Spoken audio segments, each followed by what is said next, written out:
India's premier university lo BTech 100% placements, 100% education loan only in Karnavati University, Ahmedabad.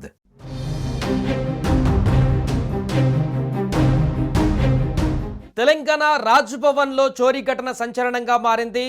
అత్యంత కట్టుదిట్టమైనటువంటి భద్రత ఉండేటువంటి రాజ్భవన్లో hard డిస్క్లో చోరీ కావడం ఒక్కసారిగా సెన్సేషనల్ న్యూస్గా మారింది. అయితే ఇది ఇంటి దొంగ పని అయినటువంటి విషయాన్ని పోలీసులు వెంటనే కనిపెట్టారు.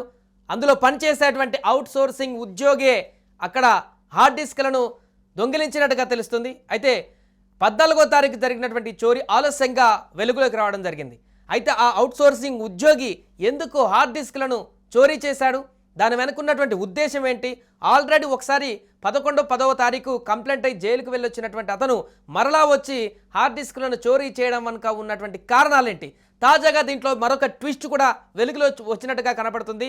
పంజాగుట్ట పోలీసులు కూడా దీనికి సంబంధించిన దర్యాప్తు కూడా వేగవంతం చేస్తున్నారు. ఇప్పటికే అతన్ని అదుపులోకి కూడా తీసుకున్నారు. దీనికి సంబంధించి పూర్తి వివరాలు తెలుసుకుందాం. మా ప్రతినిధి ప్రేమ్ రాజ్భవన్ నుంచి లైవ్లో మరిన్ని వివరాలు అందిస్తారు. ప్రేమ్, రాజ్భవన్లో చోరీ ఘటనకు సంబంధించి మరొక ట్విస్ట్ ఇప్పుడు బయటకు వచ్చినట్టుగా కనపడుతుంది.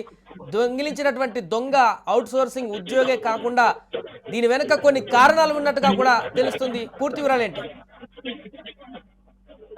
రాజ్భవన్ లో పనిచేసే ఒక వ్యక్తి ఇంటి దొంగగా మారాడు. అయితే దీనికి సంబంధించి ఈ రోజు ఉదయం నుంచి రాజ్భవన్ లో అంటే ఫుల్ సెక్యూరిటీ ఉండే రాజ్భవన్ లో ఒక దొంగతనం జరిగింది. ఇక్కడ నుంచి కంప్యూటర్లు, అదేవిధంగా హార్డ్ డిస్క్లు, కొన్ని డాక్యుమెంట్స్ ఇక్కడ నుంచి దొంగలించబడ్డాయని చెప్పి వార్తలు సోషల్ మీడియా వేదికగా చక్కర్లు కొట్టాయి. అదేవిధంగా మీడియా ఛానల్స్ లో కూడా మనం చూసాం. అయితే దీనికి సంబంధించి ఈ నెల 10వ తేదీన ఇందులో పనిచేసే ఒక మహిళా ఉద్యోగికి వాట్సాప్ ద్వారా కొన్ని రకాల మార్పింగ్ చేసిన ఫోటోలు, అసభ్యకరంగా మార్పింగ్ చేసిన ఫోటోలు ఆ మహిళా ఉద్యోగికి అందాయి. అయితే దీనిపై తను ఎవరు అంటే అందులో పనిచేసే సహోద్యోగి శ్రీనివాస్ అనే ఒక వ్యక్తి తనకు పంపించి, అయితే ఎవరో నాకు పంపించారు, నాకు ఎవరో కూడా తెలియదు, ఈ ఫోటోలు వచ్చినాయి, ఇవి నీవేనా అని ఏం తెలియనట్టు తనకు పంపించి తనతో కొంత క్లోజ్ అయ్యేందుకు ప్రయత్నం చేసినట్లుగా తెలుస్తుంది. అయితే దీనిపైన వెంటనే రాజ్భవన్ లో సెక్యూరిటీ ఆఫీసర్స్ కి, అదేవిధంగా ఇక్కడ ఉండే అధికారులకు సమాచారం అందించిన వెంటనే వీళ్ళు పంజాగుట్ట పోలీస్ స్టేషన్ లో ఈ యొక్క ఫోటోస్ అయితే ఎవరి ద్వారా వచ్చినాయి, శ్రీనివాస్ అనే వ్యక్తి ద్వారా సదరు మహిళా ఉద్యోగికి ఆ యొక్క ఫోటోలు వచ్చాయనే విషయాన్ని పోలీసులకు తెలపడంతో వాళ్ళు సస్పెక్టెడ్ కేసుగా పంజాగుట్ట పోలీసులు నమోదు చేశారు. 10వ తేదీన ఇది పంజాగుట్ట పోలీస్ స్టేషన్ లో కేసు నమోదు చేశారు. ఆ తర్వాత జరిగిన పరిణామాలు అంటే 12వ తేదీన అంటే పోలీసులు రంగంలోకి దిగి అసలు ఇది ఎవరు చేశారు, ఎక్కడ మార్పింగ్ జరిగింది, దీనికి సంబంధించి పూర్తి వివరాలు వారు దర్యాప్తు చేసిన వెంటనే ఇది ఇంటి దొంగ ఎవరైతే అనుమానించిన వ్యక్తి ఎవరైతే ఉన్నాడో తను శ్రీనివాస్ అనే ఐటీ హార్డ్వేర్ ఎంప్లాయీగా, ఇందులో అవుట్సోర్సింగ్ ఎంప్లాయీగా గుర్తించారు. తనే ఫోటోలు మార్పింగ్ చేసి ఏం తెలియనట్టు సదరు మహిళకు పంపించి మళ్ళా తనేదో ఏదో అంటే తనను కొంచెం దగ్గర అవ్వాలనే ఉద్దేశంతో అదంతా చేసినట్లుగా తెలిసింది. అయితే అతను వెంటనే పోలీసులు అదుపులోకి తీసుకొని విచారణ పూర్తయిన తర్వాత తనను జైలుకి రిమాండ్ చేశారు. రిమాండ్ చేసిన తర్వాత 12వ తేదీన ఎన్ని హార్డ్ డిస్క్లను అతను తీసుకువెళ్ళాడు? ఒక్క హార్డ్ డిస్కేనా లేకుంటే ఇంకా ఎక్కువ హార్డ్ డిస్కులు తీసుకువెళ్లారా? హార్డ్ డిస్కులేనా ఇంకా పెన్ డ్రైవ్లు కానీ ఇతరత్ర ఏమైనా విలువైనటువంటి డాక్యుమెంట్స్ కానీ తీసుకువెళ్లారా? ఎందుకంటే కీలక సమాచారం కూడా ఉంది దాంట్లో అనేటువంటి ఒక వార్త బయటకు వస్తుంది. అవును సార్, ఇతను మొత్తం హార్డ్వేర్ ఎంప్లాయీ కావడంతో తనకు సంబంధించిన కంప్యూటర్ కావచ్చు, తనకు సంబంధించిన పెన్ డ్రైవ్లు ఇంకా వగైరా ఏమున్నాయో అక్కడ తను అంటే జైలుకి పోయి వచ్చిన తర్వాత, బెయిల్ పైన 12వ తేదీన బయటకు వచ్చిన తర్వాత తనకు సంబంధించిన సామాగ్రిని తీసుకునేందుకు 14వ తేదీన మళ్ళా ఇక్కడికి వచ్చి రాజ్భవన్కి వచ్చి తనకున్న సామాగ్రిని తీసుకొని వెళ్ళాడు. అయితే అది ఎలాంటి సమాచారం లేకుండా వచ్చి తీసుకొని వెళ్ళడంతో ఈ యొక్క వార్త దవనంలా వ్యాపించింది. అయితే నిజానికి తనకు సంబంధించిన హార్డ్ డిస్క్ అవన్నీ కూడా ఇక్కడ తీసుకొని వెళ్లాల్సిన అవసరం ఉండే, కానీ ఏదైతే మార్పింగ్ చేసిన ఫోటోలు, దాచి ఉంచిన హార్డ్ డిస్కులు వాటన్నిటి కూడా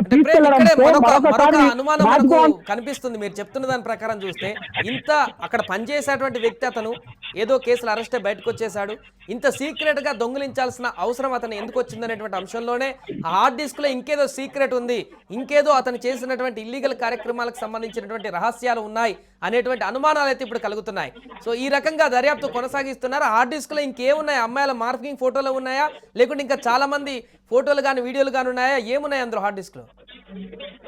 ప్రస్తుతం మనం మాట్లాడుకుంటున్న శ్రీనివాస్ అనే ఇక్కడ ఐటీ హార్డ్వేర్ పనిచేసే అతను తన సహోద్యోగికి ఇలాంటి మార్పింగ్ చేసిన ఫోటోలు పంపించిన నేపథ్యంలో ఇంకా ఆ హార్డ్ డిస్క్ లో ఇంకా ఇతర ఎంప్లాయీస్ కి సంబంధించి మహిళా ఉద్యోగులకు సంబంధించి ఉన్న ఫోటోలు కావచ్చు, వీడియోలు కావచ్చు, ఇంకా మార్పింగ్ చేసిన వీడియోలు కూడా ఉన్నాయని అనుమానాలు వ్యక్తం చేస్తున్నారు. సో ఈ నేపథ్యంలోనే మరొకసారి అంటే తను రాజ్భవన్ లోకి వచ్చి తనకు సంబంధించిన కంప్యూటర్ కావచ్చు, హార్డ్ డిస్కులు కావచ్చు, ఇవన్నీ తీసుకొని వెళ్ళడం పట్ల మరొకసారి పోలీసులు సమాచారం అందించడంతో తను మరొకసారి రెండోసారి 15వ తారీఖు మరొకసారి తను పోలీసు అదుపులోకి తీసుకొని ఏవైతే తను తీసుకున్న హార్డ్ డిస్కులు, కంప్యూటర్లు, ఇతరత్ర పెన్ డ్రైవ్లు అవన్నీ ఉన్నాయో వాటన్నిటిని కూడా రికవర్ చేసుకొని మరలా రెండోసారి కూడా తనను 18వ తారీఖు రిమైండ్ తరలించారు. అయితే దీనికి సంబంధించే ఆ యొక్క సమాచారం బయటికి పొక్కడంతో ఆ దొంగలించబడ్డాయనే వార్తలు చక్కర్లు కొడుతున్న నేపథ్యం ఇక్కడ కనిపిస్తుంది. అయితే ఎట్టకేలకు ఆ హార్డ్ డిస్క్ లో ఏమేమి ఉన్నాయో అవన్నీ కూడా పోలీసులు అయితే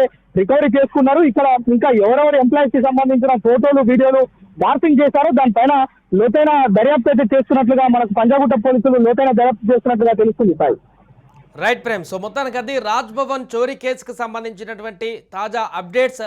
ఇంటి దొంగే ఈ యొక్క ఘాతకానికి పాల్పడ్డట్టుగా తెలుస్తుంది. అయితే తన సిస్టంలో ఏదైతే అవుట్సోర్సింగ్ ఉద్యోగిగా పనిచేస్తున్నటువంటి శ్రీనివాస్ తన సిస్టంలో ఉన్నటువంటి డాటా ఆల్రెడీ మార్ఫింగ్ ఫోటోలతో ఒక అమ్మాయిని వేధించినట్టుగా కూడా సమాచారం అందుతుంది. దాని ప్రకారంగానే అక్కడ ఉన్నటువంటి మిగతా తన పర్సనల్ యాక్టివిటీస్కి సంబంధించిన హార్డ్ డిస్క్ల సమాచారాన్ని తీసుకువెళ్ళడానికి దొంగతనం చేశారా, లేకుంటే ఉద్దేశపూర్వకంగా ఇతరత్ర సమాచారం ఇంకేమైనా తీసుకువెళ్ళేటువంటి ప్రయత్నం చేశాడా, శ్రీనివాస్ దొంగతనం చేయడానికి గల పూర్తి వివరాలు ఏంటనేటువంటి వివరాలు కూడా దర్యాప్తులో తేటతెల్లమయ్యేటువంటి అవకాశం ఉంది. ఏదేమైనా కూడా రాజ్భవన్ లాంటి హై సెక్యూరిటీ భవన్లోనే ఈరోజు దొంగతనం జరిగిందనేటువంటి వార్త బయటికి రావడంతో ఒక్కసారిగా రాజ్భవన్ అక్కడ ఉన్నటువంటి వర్గాలు కూడా ఆందోళన వ్యక్తం చేశాయి. వెంటనే పోలీసులకు ఫిర్యాదు చేయడంతో వారు రంగంలోకి దిగి పూర్తి దర్యాప్తునైతే కూడా కొనసాగిస్తున్నారు. సుమన్ టీవీలో మీ పర్సనల్ అండ్ బిజినెస్ ప్రమోషన్స్ కోసం కింది నెంబర్కి కాంటాక్ట్ చేయండి.